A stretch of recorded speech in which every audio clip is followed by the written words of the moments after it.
Ini bisa dianggap fenomena puncak gunung es nggak? Masalah-masalah yang muncul baik yang dilakukan oleh auditor BPK maupun anggota BPK. Iya, ini benar-benar fenomena gunung es ya. Kenapa? Karena ini kan dari kepala ya sampai ekor nih.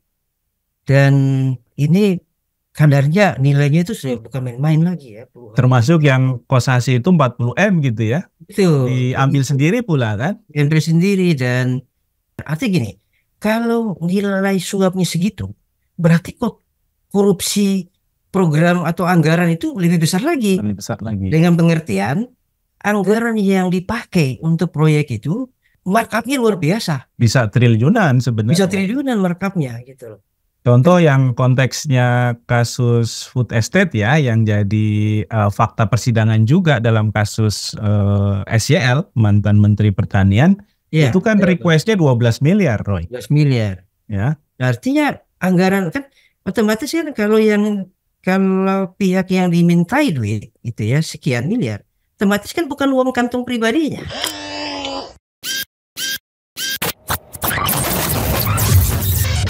Halo sahabat integritas, jumpa lagi di Satu Visi Utama, kanal diskusi untuk membahas berbagai isu tata kelola, demokrasi, anti korupsi di berbagai hal, ya. Terutama tentu adalah isu-isu yang aktual. Nah, sahabat integritas mungkin sudah banyak mendengar, menerima informasi asupan soal berbagai indikasi penyimpangan, korupsi, suap, pemerasan yang melibatkan auditor BPK ataupun anggota BPK. Ya, ini sesuatu yang mengejutkan karena bagaimanapun audit ya atau pelaksanaan audit itu adalah sebuah proses yang sangat penting untuk memastikan seberapa anggaran itu dikelola secara akuntabel, baik itu anggaran APBN, anggaran daerah, termasuk juga anggaran yang dikelola oleh BUMN atau BUMD. Nah, untuk membincang soal mengapa BPK sebagai badan auditor independen gitu ya, yang sangat penting posisinya, seringkali disalahgunakan oleh anggotanya maupun oleh auditornya. Kita akan mendiskusikan itu dengan Bung Roy Salam. Bung Roy Salam ini adalah direktur dari Indonesia Budget Center dari tahun 2016 hingga 2022. Sahabat integritas, saya kasih clue sedikit soal IBC ya atau Indonesia Budget Center. Ini adalah sebuah organisasi riset, advokasi, kelompok masyarakat sipil yang memang fokus untuk mendorong reformasi di sektor anggaran negara. Ya, mulai aspek akuntabilitasnya, aspek transparansinya, efektivitasnya, efisiensinya, dan lain-lain. Kita coba sapa dulu Bung Roy. Bung Roy, apa kabar? Kabar baik, Bung Adan. Kabar baik ya. Kali ini kita tampilannya ini nuansanya berkabung nih. Berkabung. Berkabung, berkabut, menyedihkan ya. Tapi itu kan sesuatu yang harus terus kita hadapi, kita lawan ya dengan berbagai cara. Betul. Nah, salah satu yang kita lakukan adalah dengan mendiskusikannya supaya orang semakin paham, semakin tahu, semakin sadar. Karena bagaimanapun kritik masyarakat, kritisisme masyarakat itu menjadi penting supaya negara ini juga tidak semena-mena ya untuk memutuskan sesuatu. Nah, Bung Roy, kita masuk dulu dari berbagai perkara ya yang ada di atau yang melibatkan auditor BPK ataupun anggota BPK.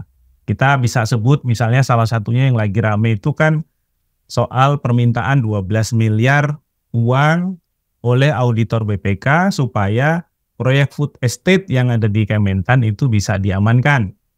Karena kalau tidak diamankan, Kementan nggak akan dapat opini WTP, wajar tanpa pengecualian.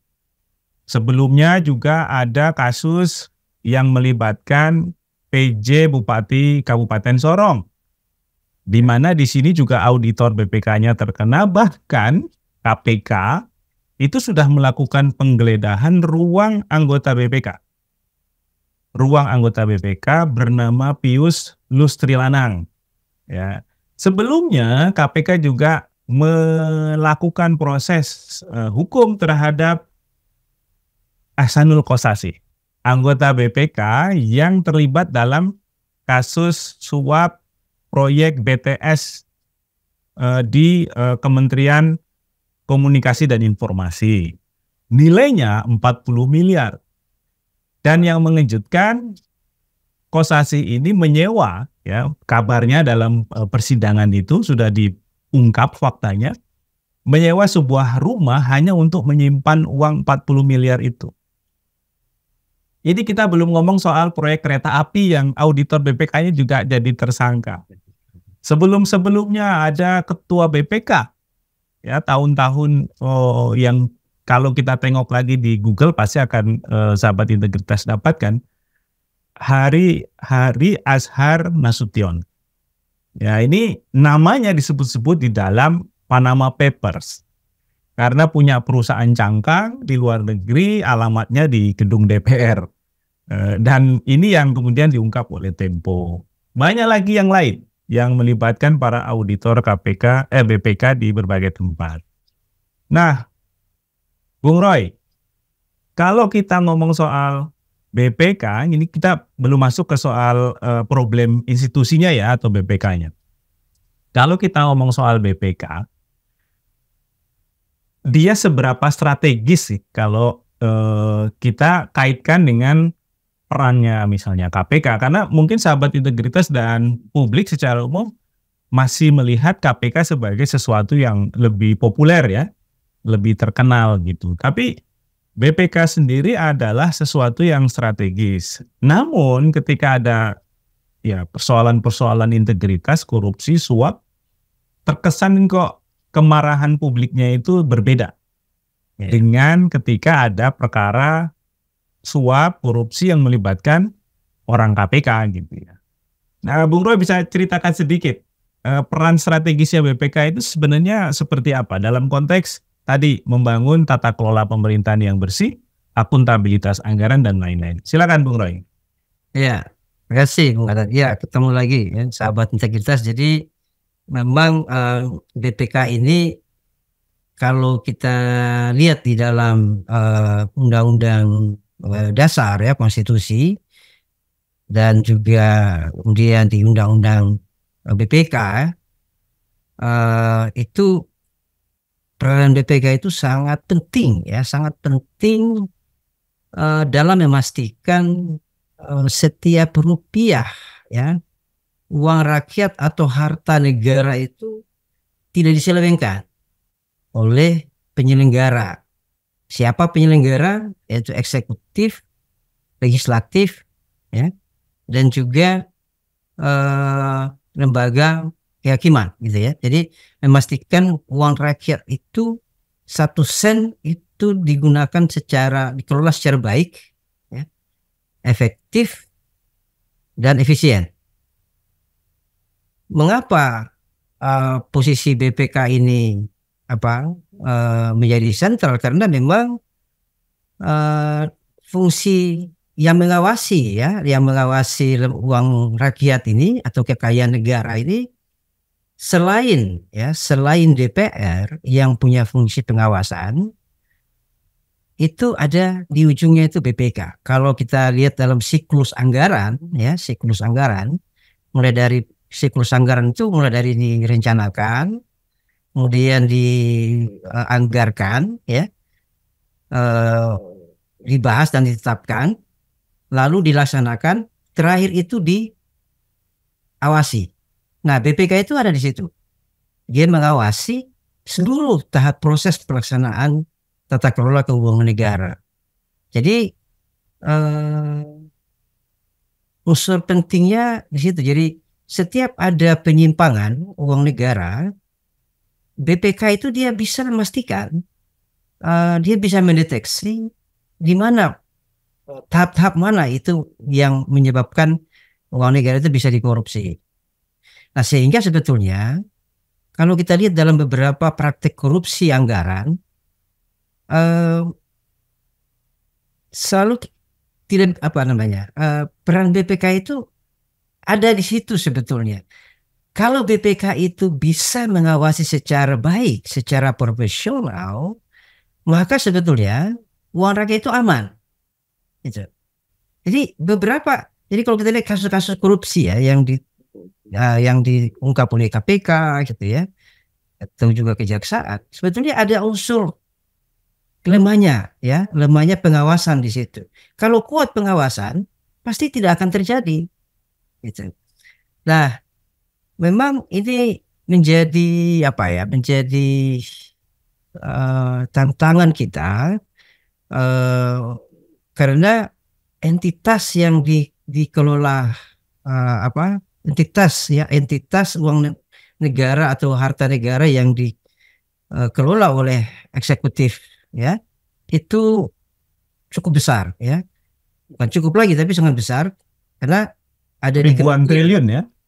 Ya, secara nilai ribuan triliun, dan itu harus diperiksa di tingkat pusat oleh di kementerian lembaga, BUMN, lalu di daerah ada pemerintah kabupaten provinsi, ada berapa? Sekarang ada 37, pemerintah kabupaten ada 450 sekian entitas dengan jumlah program-program yang puluhan ribu gitu. Jadi cukup banyak memang uang negara yang harus diawasi setiap tahunnya itu. Dan ini ketika BPK itu tidak bekerja profesional, maka memang uang negara itu potensi diselewengkan itu cukup besar, sangat besar bahkan. Nah, kasus-kasus korupsi yang muncul kan sebetulnya menurut saya parsial ya, hanya mungkin kalau ini benar-benar temuan audit BPK ini bisa mengungkap semua, mungkin penjara penuh. Iya, penjara penuh. Kenapa? Karena memang bayangkan proyek-proyek uang APBD itu kan ya katakanlah APBD kabupaten ya, dia punya anggaran 1 triliun gitu. Belanja pegawainya sekitar 30-40%, berarti 60% itu belanja program ya, baik itu skema bansos, hibah, dan itu pelaksanaan di lapangannya itu pasti ada penyimpangannya gitu loh. Maksudnya potensi menyimpangnya itu besar. Kenapa? Ya karena pengawasan di parlemen, legislatif itu cukup lemah. Pengawasan masyarakat juga masih belum kuat. Itu sehingga moral hazardnya itu yaitu kita sebetulnya kenapa kita berharap banyak terhadap BPK, karena dia sudah ibaratnya pilar atau pintu terakhir untuk menjaga uang negara ini tidak jebol. Jadi kalau kita ngomong soal pencegahan dari penyelewengan, dari korupsi, itu ada di BPK salah satu perannya ya, semestinya ya. Betul, ada di BPK. Jadi BPK itu kan dia melakukan audit itu ada 3 ya, secara umum ya. 1, dia mengaudit laporan keuangan. Jadi kalau ada kesalahan administratif, itu akan direkomendasikan kepada manajemen ya, atau kepada pimpinan di organisasi pemerintah untuk memperbaiki administrasinya. Yaitu misalnya salah catat belanja modal, dijadikan belanja barang habis pakai ya, harusnya bisa bertahan 2-3 tahun, dianggap habis pakai. Terus aset tidak tercatat misalnya ya. Nah, aset yang tidak tercatat harus dimasukkan dalam aset milik kementerian lembaga gitu ya. Ya, itu di audit laporan keuangan ya. Keuangan ini tidak hanya anggaran tapi aset-aset ya, betul, termasuk aset. Terus dia akan melakukan audit untuk melihat keandalan dalam sistem pengendalian internal ya. Jadi bagaimana dia mendeteksi apakah di dalam perencanaan anggaran, pelaksanaan anggaran, pelaporan anggaran itu ada quality control atau quality assurance dari organisasi, dari Satker ya, atau kalau di daerah ada dinas ya, ada bidang-bidang yang mengelola anggaran. Jadi di situ dia bisa mendeteksi apakah di sini ada terjadi pemborosan ya, atau terjadi apa namanya markup atau kelebihan Gelembungan negara, gitu ya. ya kalau terjadi pemborosan maka dia akan bilang ya, oke ini tahun depan rencanakan jangan boros lagi, gitu ya. Nah kalau terjadi apa kelebihan, misalnya perjalanan dinas lebih, ya diminta dikembalikan, gitu. Nah kalau Atau terjadi one markup prestasi ya dari vendor atau uang misalnya ya. prestasi, nah kalau terjadi markup atau fiktif, nah ini yang terjadi nih, maka itu dia harus melaporkan kepada penegak hukum, kejaksaan, kepolisian atau KPK. Nah, itu produk-produk apa? Itu kerjaan BPK, gitu. Jadi dia sebetulnya dia sudah bisa mendeteksi.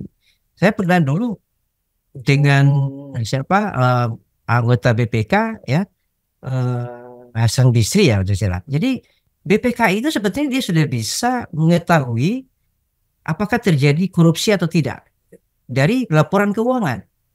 Kalau daerah itu ditemukan laporan keuangannya acak adul, wah ini pasti ada korupsi nih. Karena bibit korupsi itu dimulai dari situ, dari pelaporan Ya. yang tidak tepat. Kalau sudah tidak, artinya eh, laporan administrasinya itu memang sengaja dibuat tidak benar gitu ya. Jadi maka itu sudah sudah kecurigaan pertama bagi BPK. Kalau sudah ada kecurigaan itu, maka dia akan melakukan audit dengan tujuan tertentu.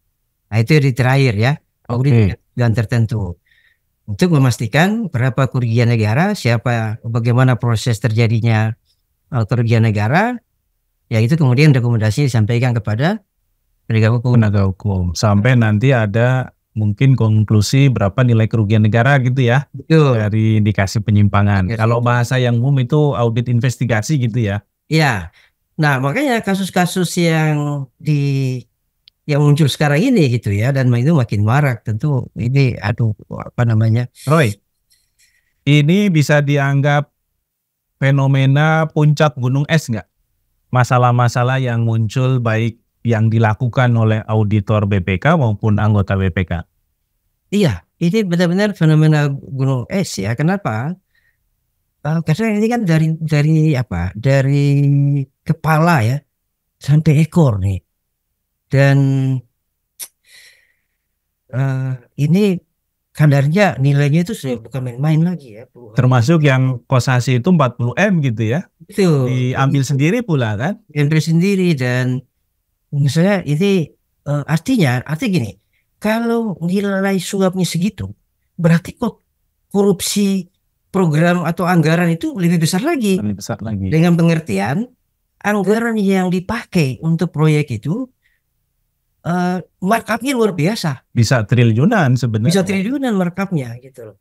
Contoh yang konteksnya kasus food estate ya, yang jadi fakta persidangan juga dalam kasus SYL, mantan Menteri Pertanian, ya, itu kan requestnya 12 miliar, Roy. 12 miliar. Ya. Artinya anggaran kan otomatis kan kalau pihak yang dimintai duit itu ya sekian miliar, otomatis kan bukan uang kantong pribadinya. Dia akan pasti nyari mana proyek-proyek yang bisa anggarannya disisihkan gitu. Jadi ini menggambarkan bahwa anggaran kita itu di markupnya memang gila-gilaan. Jadi kalau ngomong soal karung itu bolongnya di mana-mana gitu ya. Bolongnya di mana-mana ya. Jadi kalau beras di karung itu ya berasnya paling tinggal separuh lah gitu ya. Makanya bayangkan itu angka sampai 12 miliar. Itu kan sudah diperkirakan bahwa 12 miliar tapi proyeknya sekian. Pasti proyeknya kalau proyeknya misalnya hanya 1 miliar, nggak mungkin minta 12 miliar. Pasti proyeknya itu bernilai di atas 100 miliar. Dan anggaran anggaran outputnya ya mungkin hanya 30%. Jadi benar-benar kualitasnya dikurangi gitu ya. Sudah parah banget lah itu proyek itu yang keluar dari. Jadi kita bisa ngomong juga bahwa ketika ada korupsi, maka potensi ditutupinya dengan korupsi juga akhirnya besar. Iya. Dan ini yang membuat kerugian negara makin besar. Betul. Karena tadi ketika ada request dari BPK untuk menutup temuannya, yang ini terindikasi korupsi atau menyimpang, tentu uang yang diminta itu kan nggak diambil dari kantong pribadi para pejabatnya, Betul, dia nggak mungkin tapi harus nyari dari proyek-proyek yang dari proyek-proyek lain. gitu ya, Iya, sehingga kerugiannya bertambah. kerugiannya bertambah. Jadi, Inilah yang membuat kualitas pembangunan kita menjadi sangat buruk ya, iya, jadi karena ya, biaya yang dikeluarkan per proyek sebenarnya itu tidak mencerminkan kapasitas proyeknya sendiri. betul.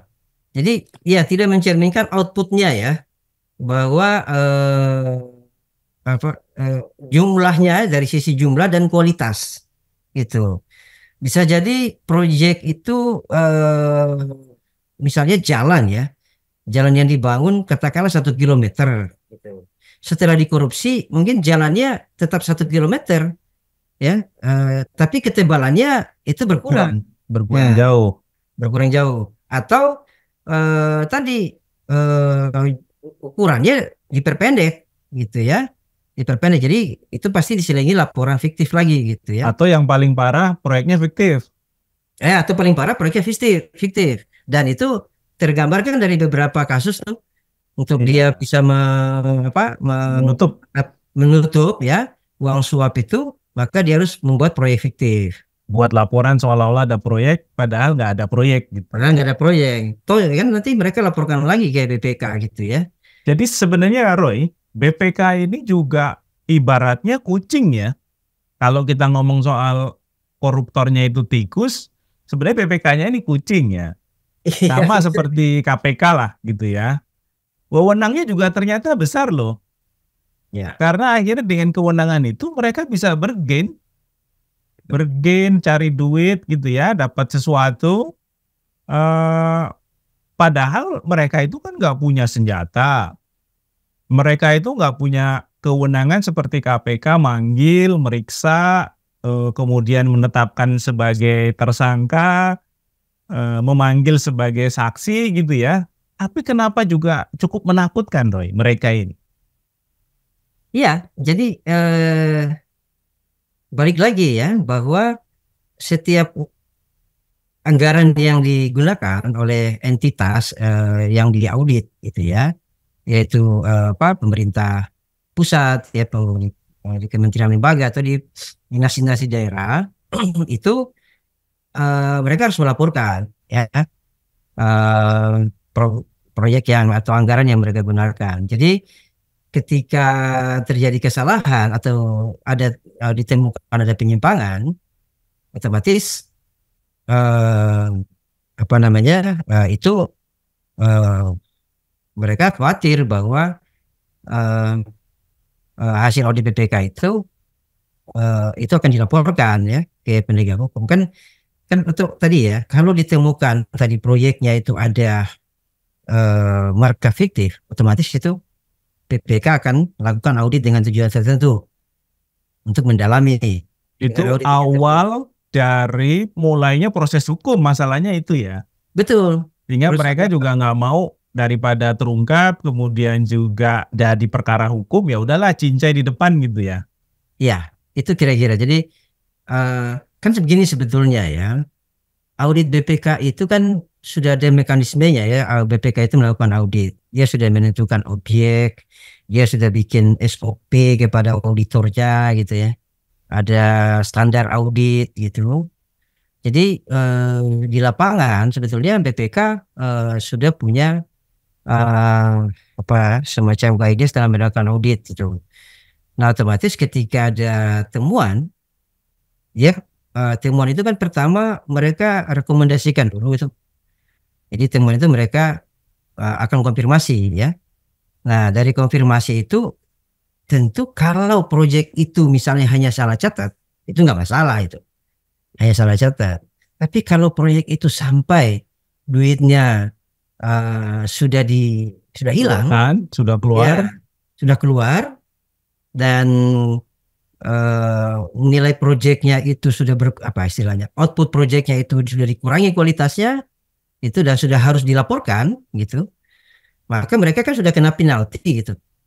Mau nggak mau mereka berpikir untuk menutupnya. Nah, menutupnya bagaimana? Ya tentu bagaimana menutup temuan itu. Nah, apakah Oke, ya ini kaitannya dengan satu hal lagi yang juga cukup populer ya untuk menjadi salah satu objek transaksi ilegal. Status laporan keuangan dengan opini wajar tanpa pengecualian atau WTP. Ini kan ada dalam beberapa kasus yang juga diungkap oleh KPK. ya Untuk mendapatkan opini WTP, akhirnya ya entah Pemda, kementerian, ya itu kemudian bertransaksi ke auditor BPK-nya atau ke ya BPK-nya. Nah, sehingga kemudian opini WTP itu tidak mencerminkan kualitas sesungguhnya dari sistem pengendalian internal yang ada di lembaga itu, nilai akuntabilitas pengelolaan anggaran di lembaga itu gitu ya. Karena semua sudah dilegalisasi oleh opini WTP tadi. Ada beberapa teman yang kemudian mengatakan ini bukan WTP tapi wajar dengan bayar gitu ya. ya Nah, kenapa sih opini WTP ini kemudian seakan-akan jadi primadona dan akhirnya ya menjadi ruang bagi transaksi ilegal antara orang BPK dengan pejabat di ya. kementerian atau pemerintah daerah. Iya, jadi karena itu ya, jadi WTP itu memang sebagai apa? eh, Sebagai Simbol ya. ya simbol ya, sebagai simbol dari setiap lembaga negara atau lembaga di daerah untuk mengatakan bahwa mereka sudah mengelola anggaran dengan baik. Lalu tentu simbol itu akan menutup kecurigaan ya dari masyarakat, eh, ya termasuk juga kalau ada anggota DPR atau DPRD yang mencoba mengungkit, tapi ya dia akan bilang bahwa ya audit kita WTP gitu, jadi nggak ada masalah sebetulnya, jadi Anda jangan cari-cari masalah kayak kira gitu. Nah, simbol itulah yang diperebutkan saat ini, dan makin ke sini kan, jadi makin ke sini kan dia sudah seperti sebuah sebuah predikat prestasi yang prestasi seorang pimpinan ya, apakah menteri atau juga kepala daerah. Nah, sehingga kalau ada kalau di tahun audit dilakukan ada temuan yang mengindikasikan nanti laporan mereka itu turun dari WTP ke WDP atau tidak dinyatakan pendapat, mereka akan berusaha untuk eh, apa namanya eh, mempengaruhi gitu ya, auditor untuk memperbaiki ya laporan itu atau opini itu. Padahal kita tahu sebetulnya opini BPK ini kan sebetulnya dia independen ya. Dia itu punya professional adjustment dan itu tidak bisa dipengaruhi oleh siapapun sebetulnya. Tapi karena juga bisa jadi ya karena ada goda-godaan itu, nah sehingga mereka terdorong juga untuk ke sana. Belum lagi misalnya kalau itu ada tekanan dari atas di internal. Nah, itu juga yang membuat proses itu memuluskan ya, wajar wajar tapi bayar itu tadi gitu. Wajar tapi bayar. Nah, kira-kira begitu kali ya, Bung Arton. Jadi Apakah ini ada kaitannya juga dengan skema insentif yang diberikan oleh pemerintah pusat kepada daerah ya, terutama ya, sehingga ya WTP itu seakan-akan jadi prasyarat juga gitu ya, salah satu hal yang harus dipenuhi oleh daerah kalau mau nambah anggaran tahun depan gitu. Apakah itu ya, juga bagian dari isu WTP sehingga WTP itu akhirnya dikejar sebagai puncak dari keberhasilan seorang pimpinan di sebuah lembaga. iya, iya itu juga bagian dari reward ya, reward dari apa namanya dari pemerintah ke daerah. Jadi WTP itu juga bagian dari proses menentukan dalam pengalokasian ya anggaran. Misalnya kalau di kementerian sebetulnya eh, salah satu syarat untuk dia menambah memperoleh anggaran yang lebih gitu ya. Itu dari proses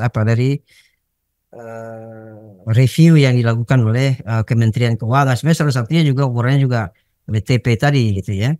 Jadi anggaran yang digunakan itu benar-benar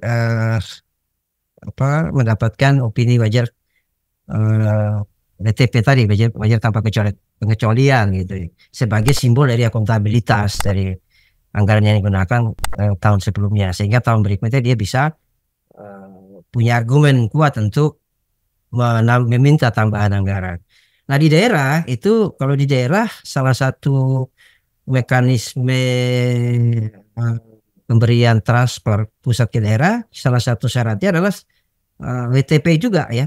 Jadi kalau daerah yang punya WTP punya laporan keuangan bagus ya, bagus ditandai dengan WTP, maka dia bisa dapatkan insentif kinerja gitu. Jadi ada alokasi insentif dari pusat ke daerah. Nah itu juga bagian dari mengapa WTP ini menjadi penting ya bagi kementerian dan juga bagi pemerintah di daerah.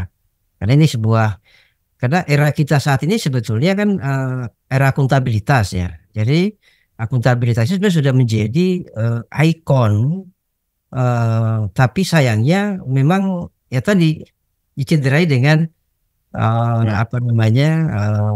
model-model atau praktek-praktek penyalahgunaan kewenangan yang dilakukan oleh baik DPK maupun pemerintah daerah gitu. Jadi status WTP-nya itu membeli lah ya, alih-alih kemudian merupakan sebuah hasil nyata gitu ya dari jerih payah dalam pengelolaan anggaran dan pertanggungjawabannya gitu. Jadi apa-apa yang menjadi borok ya di dalam lembaga pemerintah itu akhirnya tidak terungkap dan tidak bisa diperbaiki karena tidak muncul dan ditutup oleh WTP tadi gitu ya logikanya. Iya, kira-kira itu gambarnya. Jadi kan begini Mas. Jadi banyak daerah kita yang masih banyak pemerintah daerah. Ini kita ambil kasus daerah. Banyak daerah yang punya anggaran besar, tapi kemiskinannya masih tinggi. Layanan publiknya jelek. Masyarakatnya curiga. Ini anggaran kita nih, APBD kita ini dikemanain? Nah, daerah sederhana menjawab, anggaran kita dikelola baik kok, ini WTP. Ada WTP. Ada WTP. Jadi itu juga, jadi bagaimana menyembunyikan ya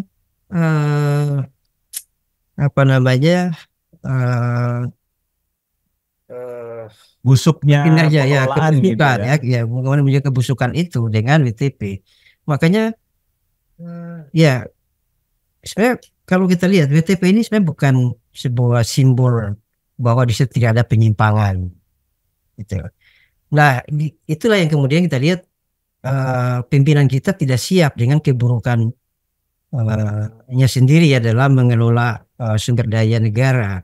Padahal kan sebetulnya kalau dia pimpinan itu misalnya katakanlah kita bicara di level kabupaten ya, kalau bupati itu melihat laporan auditnya jelek, mestinya kan dia bisa memperbaikinya gitu ya, ada punya motivasi untuk memperbaiki dengan tanda kutip kalau dia itu benar, dia itu jujur gitulah ya. Nah, barangkali jarang yang jujur Roy, jadi akhirnya ya mau nggak mau ditutup-tutupi. Itu yang menjadi problematikanya gitu, bahwa jangan-jangan memang keburukan itu sengaja ya dipelihara karena ya tadi dia punya niat juga untuk memperoleh. Padahal pemerintah sendiri kan sebenarnya punya satu institusi lain ya, yaitu BPKP ya, yang siap membantu untuk memperkuat aspek tata kelola keuangan, perbaikan sistem keuangan, penguatan SDM yang mengelola keuangan kan di kementerian maupun di pemerintah daerah. Jadi kalaupun ada temuan-temuan BPK yang kemudian membuat lembaga itu tidak bisa mendapatkan opini WTP, ya mestinya tunggu tahun depan, perbaiki lagi, libatkan BPKP, sehingga kemudian tahun depan mungkin akan dapat WTP gitu. Ya, kita punya banyak lembaga pengawas baik internal maupun eksternal ya. Di internal itu ada BPKP yang bagaimana dia bisa membangun ya kualitas pelaporan keuangan gitu dalam proyek-proyek atau program-program yang menggunakan dana APBN. Nah, yang menggunakan dana APBD juga ada inspektorat sebenarnya ya, punya inspektorat.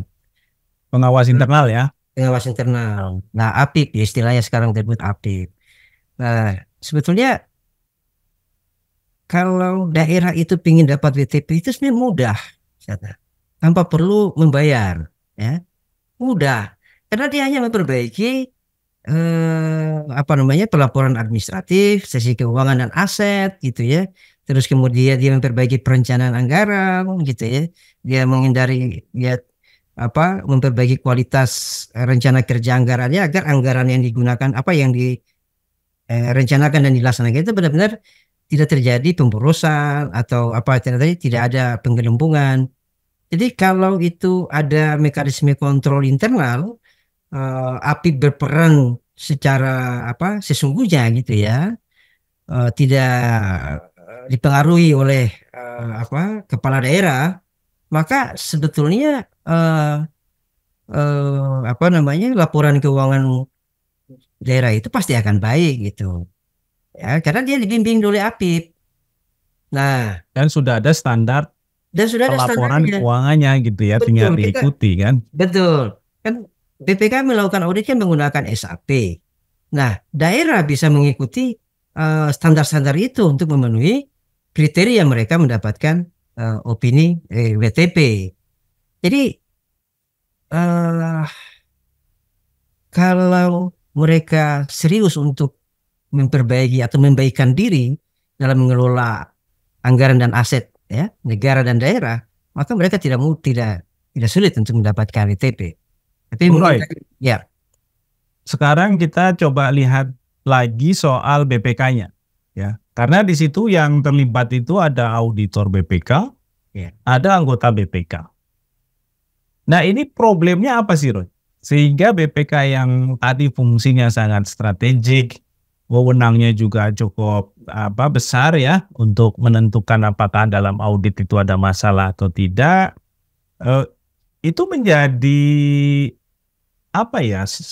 menjadi seperti hari ini gitu ya, dengan berbagai macam compang-campingnya gitu, dengan praktek suap menyuap, pemerasan yang nilainya semakin besar juga gitu. Tidak seperti tahun-tahun sebelumnya. Nah, ini problemnya apa, Bung Roy? Apakah memang karena di BPK juga sebenarnya nggak ada yang ngawasi, tidak ada aturan main, atau karena ada faktor lain yang mungkin itu membuat kemudian BPK menjadi sangat rentan untuk disalahgunakan wewenang-wewenangnya? Ya, jadi ini yang membuat kita prihatin ya, sangat prihatin sebetulnya. Kenapa? Ya karena anggota ya, di level anggota atau pimpinan lembaga BPK ini juga banyak yang terlibat ya dalam praktek ini dari beberapa kasus yang muncul. Jadi kan tadi ya BPK auditor itu jadi di BPK itu sudah ada standar ya, standar pemeriksaan keuangan negara, yaitu SPKN gitu. Dalam SPKN itu ada rambu-rambunya gitu ya, oleh baik di level pimpinan maupun nanti di level auditor, karena auditor ini kan dia pegawai di dalam ya, dan atau pegawai yang direkrut, dan di situ setiap setiap level di BPK itu kan tadi yang saya sebut ada quality control, quality assurance-nya gitu ya. Nah, ditambah lagi bahwa BPK itu punya adjustment audit. Nah, jadi auditor ketika melakukan audit bisa saja dia mengatakan ini ada temuan, gitu, ada temuan. Tapi bisa jadi ada intervensi karena hasil temuan itu kan dilaporkan ke atas. Ke anggota BPK. Ya, kalau dia dilaporkan ke anggota BPK ada namanya panel audit gitu ya. Panel audit karena nanti akan menjadi produk. Jadi produk itu kan nanti akan disampaikan ke DPR sama Presiden. Nah, ada forum itu, forum panel yang melibatkan pimpinan gitu. Dan tentu di situ peran inspektorat utama secara aturan sih disebutkan bahwa yang menjadi yang melakukan quality assurance kan inspektur ya. Tapi ya karena ini sebuah organisasi yang tidak bisa dimonitoring oleh pihak luar, ya maka bisa aja terjadi abuse power gitu. Jadi sehingga kemudian kasus-kasus yang melibatkan pimpinan itu terjadi. Nah, itu satu. Jadi ada kuasa ya, relasi kuasa antara pimpinan dengan auditor sehingga auditor juga terdorong ya untuk melakukan itu dan dia menjual profesionalitasnya ya, sehingga dia mau melakukan praktek yang menyimpang ya. Nah itu kira-kira bahwa meskipun sudah ada quality control, quality assurance yang dibangun di BPK, sudah ada kode etik yang melarang pimpinan BPK, anggota BPK untuk melakukan mempengaruhi hasil audit gitu ya, yang dilakukan oleh auditor. Dia tidak boleh meminta sesuatu kepada pihak yang diaudit gitu. Tapi kan dalam prakteknya tidak seperti itu ya. Bahkan ada pimpinan BPK kalau datang melakukan seremoni ya, melakukan seremoni sebuah daerah tentang penyerahan laporan hasil pemeriksaan, ada yang membawa sponsor. Bahkan dalam beberapa kasus yang kita pernah lakukan monitoring, itu bahkan si pimpinan BPK menyebutkan, wah ini si ini dia pengusaha ini ya, tolong diperhatikan. Jadi dia sudah banyak membawa sponsor seperti itu. Udah begitu telanjang juga ya? Sudah begitu telanjang sebetulnya. Praktek yang sebenarnya itu sangat melanggar kode etik ya? Melanggar kode etik. Jadi kan kalau di level pimpinan diatur lewat kode etik gitu ya. Sebenarnya di level auditor juga ada kode etik, tapi karena mereka punya inspektur, mereka bisa langsung ditindak oleh inspektur. Tapi kan problemnya bagaimana inspektur bisa bertindak kalau misalnya ada unsur pimpinan di dalam juga situ. Roy, apakah karena anggota BPK ini juga banyak yang backgroundnya politisi, Roy? Nah, itu yang nggak pernah ada pengalaman jadi punya keahlian yang terkait dengan isu anggaran, kemudian tiba-tiba setelah dari DPR loncat menjadi anggota BPK. Karena itu juga kah yang membuat kemudian BPK jadi lebih mudah disalahgunakan gitu ya, terutama oleh mereka kan sebagai anggota gitu. Nah itu syarat keanggotaan BPK itu kan salah satunya memang dia bukan dari partai politik. Tapi itu ditafsirkan kalau setelah dia terpilih. Tapi semenjak bukan dalam proses pemilihan. Tafsir itulah yang dipakai oleh DPR, dalih DPR untuk meloloskan anggota BPK yang dari unsur partai politik, namanya anggota DPR. Kalau kita telusuri memang dari sejak 2004 sampai sekarang, dari 9 anggota BPK itu rata-rata 5 atau 6 orang atau 70% itu dari unsur partai politik. Partai politik. Mereka umumnya berasal dari anggota DPR di Komisi Keuangan. Jadi kalau dibilang Melanjutkan karir. iya, jadi kalau dibilang nggak paham tentang anggaran sih mungkin paham, tapi dari sisi politik anggaran. Tapi dari sisi keahlian dalam mengaudit itu bisa jadi mereka tidak kompeten untuk itu. Nah, Malah tapi ahli kan, memeras. nah, apalagi kan mereka ya ibaratnya kan begini ya. Mereka ini kan dari partai politik, bahkan pengurus ya, pengurus inti di Dewan Pimpinan Pusat, yang mana mereka akan memeriksa kementerian-kementerian yang juga kita tahu kementerian di negara kita ini kan berapa ya, sekitar ya 30-40% itu adalah dari partai politik. Jadi Belum, kadernya ada di situ. ya, belum lagi di daerah gubernur ya, bupati, hanya berapa orang yang dari independen, selebihnya dari partai politik. Jadi pertalian-pertalian itulah yang kemudian mempengaruhi bagaimana independensi dari BPK sendiri gitu. Dan karena mereka sudah saling tahu pola mainnya ya, jadi mereka sangat paham proses-proses bagaimana melakukan power gitu ya. Nggak paham audit keuangannya, tapi tahu bagaimana Tahu, cara main anggarannya. betul, itu yang saya. Jadi mereka lebih paham cara main. Secara politik anggaran kan mereka tahu ya, karena mereka dulu anggota DPR yang punya fungsi anggaran, punya fungsi pengawasan ya, fungsi legislasi. Tapi dari aspek audit gitu ya, pengalaman audit itu ya tentu mereka tidak punya kemampuan itu, tidak punya pengalaman itu maksud saya. Jadi saya kira ini menjadi problem besar kita sebetulnya. Jadi kalau kita mau berangkat dari hulunya, menurut saya di situ prosesnya. Mestinya Bagaimana? karena dia adalah institusi independen ya, Ya, yang melaksanakan audit sebagai auditor eksternal negara, ya anggotanya juga harus clear ya.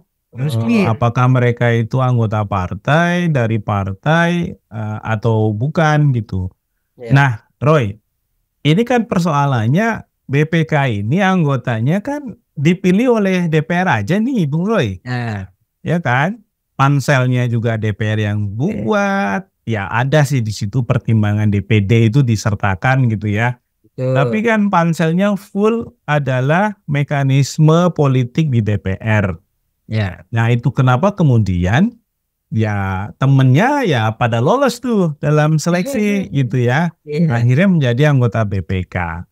Nah ini kan problem yang struktural ya, dalam arti mau diperbaiki kayak apa sangat tergantung dari ya kebijakan politik partai akan seperti apa untuk menaruh anggota BPK gitu ya. Nah mungkin nggak sih ini direform, diperbaiki gitu seleksinya sehingga anggota BPK itu ya benar-benar yang merit sistem gitu ya, mekanismenya mereka ahli, kredibel, punya integritas tinggi, kemudian juga paham mengenai keuangan negara, macam-macam lah yang itu dibutuhkan sebagai anggota BPK gitu. Tidak seperti hari ini yang akhirnya malah kemudian terlibat dalam berbagai macam kasus gitu. Mungkin nggak itu diperbaiki?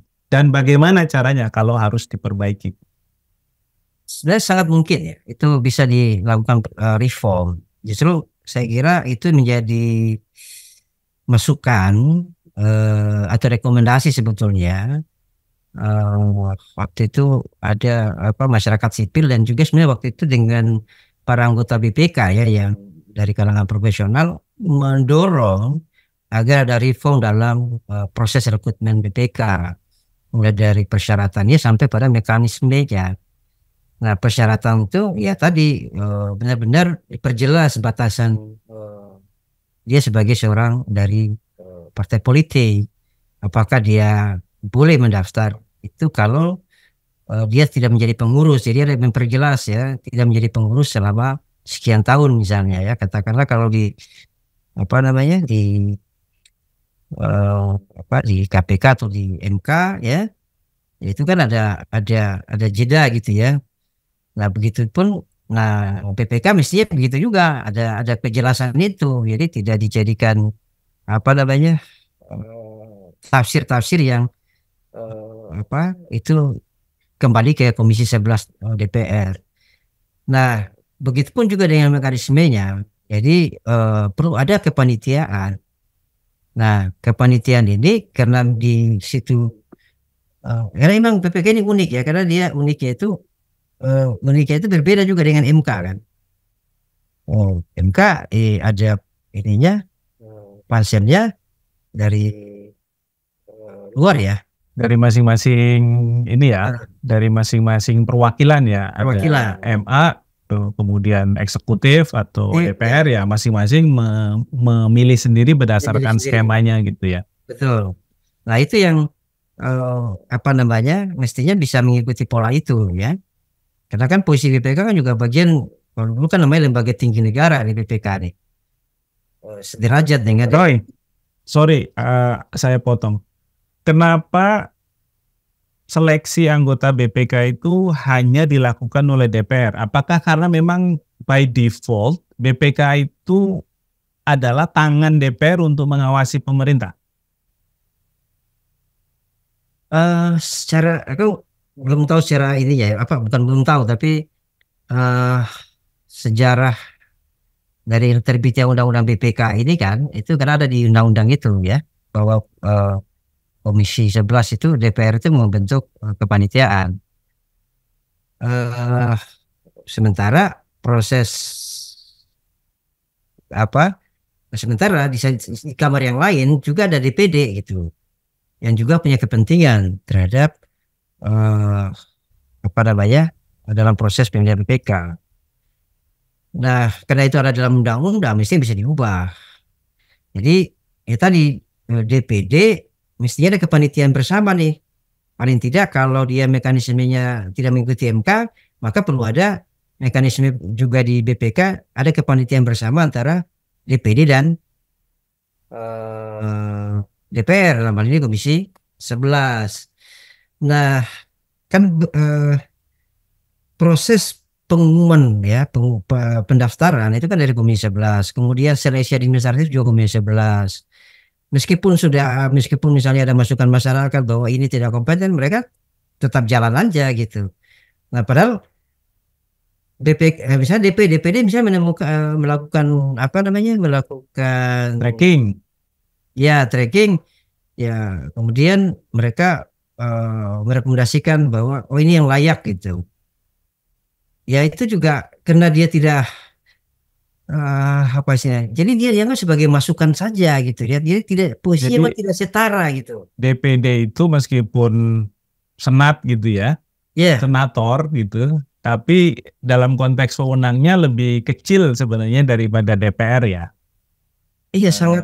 Sehingga informasi yang mereka berikan kepada panitia seleksi di Komisi 11 itu dianggap seperti informasi dari masyarakat ya. Sekedar masukan saja. Nah, Bung Roy, tadi kalau kita mau dorong supaya mekanisme seleksi anggota BPK berubah, berarti satu poinnya adalah perlu ada joint committee gitu ya, antara DPD dengan DPR yang itu punya wewenang yang setara lah gitu ya. Nah, apakah mungkin misalnya ini yang kedua nih ya, yang kita bisa pikirkan karena model seleksi komisi di KPK misalnya kan itu ada panitia seleksi yang backgroundnya itu beragam. Ada akademisi, ada perwakilan masyarakat, ada perwakilan juga dari pemerintah kalau konteksnya seleksi KPK. Nah, apakah sebenarnya Komisi 11 ini supaya tidak sangat politis dan akhirnya cuma naruh teman-temannya sebagai anggota BPK, itu bisa sebenarnya membentuk pansel yang komposisinya itu ya sama lah ya, mereka akademisi yang kompeten, perwakilan masyarakat, dan juga ada anggota Komisi 11 gitu, untuk melakukan proses proses penilaian, proses rekrutmen, sehingga mutunya itu bisa lebih terjaga. Mungkin nggak sih Roy sampai ke sana? Ya, kalau motivasinya untuk memperkuat BPK, maka mestinya bisa ke sana gitu. Jadi DPR ini kan meskipun kan ujungnya mereka yang pilih ya. Gitu. Jadi mereka bisa menyerahkan ke pihak di luar mereka untuk melakukan penjaringan. Itu melakukan penjaringan ya tadi mungkin komite tadi ya, komite pemilihan itu ya ada dari DPD, PPK, ada juga pihak dari masyarakat, tuh akademisi atau masyarakat sipil. Nah, eh, apa namanya, eh, bahwa nanti BPK ini secara filosofis sebenarnya mereka membantu sebenarnya, eh, karena hasil audit BPK ini kan diserahkan kepada presiden dan DPR. ya DPR ya. Jadi sebetulnya tidak tidak seperti di Amerika ya yang menjadi memang benar-benar apa namanya, saya lupa istilahnya itu. Perwakilan